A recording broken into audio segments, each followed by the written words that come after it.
Ne vous conformez pas au siècle présent, mais soyez transformés par le renouvellement de l'intelligence, afin que vous discerniez quelle est la volonté de Dieu, ce qui est bon, agréable et parfait. Romains 12, 2. Par ce verset, il nous est dit une fois de plus que Dieu peut sauver notre intelligence en la renouvelant à cette position d'où elle peut discerner quelle est la volonté de Dieu, ce qui est bon, agréable et parfait. Avez-vous jamais pensé à ce qui vient d'être dit? Une intelligence renouvelée peut réellement discerner quelle est la volonté de Dieu, ce qui est bon, agréable et parfait. Très souvent, sur un point donné, une certaine chose semble être la volonté de Dieu, mais cette autre semble l'être aussi. Combien de fois nous nous trompons à propos de l'une ou de l'autre? Mais une intelligence renouvelée ne commettra pas d'erreur concernant la volonté de Dieu.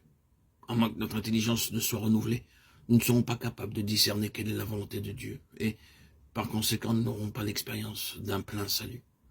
Cependant, Dieu ne nous a pas sauvés seulement au point où nous en sommes aujourd'hui. Il veut même davantage. Il veut en plus nous sauver à une parfaite position. C'est à ceci que nous devons aspirer. Nous devons remercier Dieu parce que c'est accessible aussi bien que possible. Nous renversons les raisonnements et toute hauteur qui s'élève contre la connaissance de Dieu et nous amenons toute pensée captive à l'obéissance de Christ. Nous sommes prêts aussi à punir toute désobéissance lorsque votre obéissance sera complète. 2 Corinthiens 10, 5, 6. Ces deux versets nous montrent que Dieu peut sauver notre pensée et l'amener à l'obéissance de Christ. Posons-nous cette question. Suis-je capable de gouverner mes propres pensées? Nous savons bien que nous ne réussissons pas à maîtriser beaucoup de nos pensées. Néanmoins, Dieu nous enjoint à ne pas avoir un grand nombre d'idées confuses. Il les conduira toutes à l'obéissance de Christ.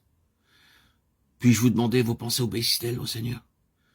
Il n'est pas juste d'entretenir des pensées vagabondes, des pensées impures et un désir secret pour le monde. De telles pensées indiquent sûrement que vous n'avez pas encore obtenu un plein salut. Car le salut du Seigneur peut amener chaque pensée d'un croyant à l'obéissance de Christ. Ceci est accessible. Nous pouvons livrer toutes nos pensées et raisonnements à Christ pour qu'il lui soit soumis, car ceci est conforme au salut préparé pour nous en Christ. Dieu ne nous sauve pas seulement pour aller au ciel en nous donnant la vie éternelle, il veut aussi sauver notre être intérieur en amenant toutes nos pensées à l'obéissance de Christ. Louons le Seigneur parce que ceci n'est pas seulement possible, mais aussi accessible. Il peut nous sauver au plus haut degré. C'est pourquoi saignez les reins de votre entendement, soyez sobres, ayez une entière espérance dans la grâce qui vous sera apportée lorsque Jésus-Christ apparaîtra. 1 Pierre 1,13. Cette parole nous informe que Dieu peut sauver nos pensées au point qu'elles ne soient plus dispersées, mais qu'elles soient concentrées. Comme nous savons, autrefois, les vêtements des Juifs pendaient plutôt détachés du corps. Ils n'avaient pas de boutons. Chaque fois qu'une personne se mettait au travail, il devait se ceindre les reins afin de faciliter ses mouvements. Nos pensées dispersées sont comme des vêtements qui ne sont pas sains. Cependant, Dieu peut rassembler nos pensées dispersées comme une personne saine, sereine. Très souvent, nos pensées, quoique n'étant pas impures, sont dispersées et ne convergent pas. Dans la prière, dans l'étude de la parole de Dieu, notre entendement vague, livré à lui-même. Nos pensées ne sont peut-être pas mauvaises, mais même des pensées bonnes et de bon goût ne sont pas conçues au bon moment. Ceci est parce que les reins de notre entendement ne sont pas sains, et donc pas concentrés. Pourtant, Dieu peut maîtriser notre entendement et faire converger nos pensées. Si notre entendement manque du pouvoir de concentration, nous avons encore à expérimenter le plein salut du Seigneur.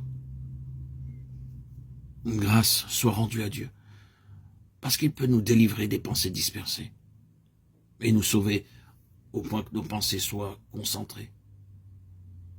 Ceci est possible et à notre portée.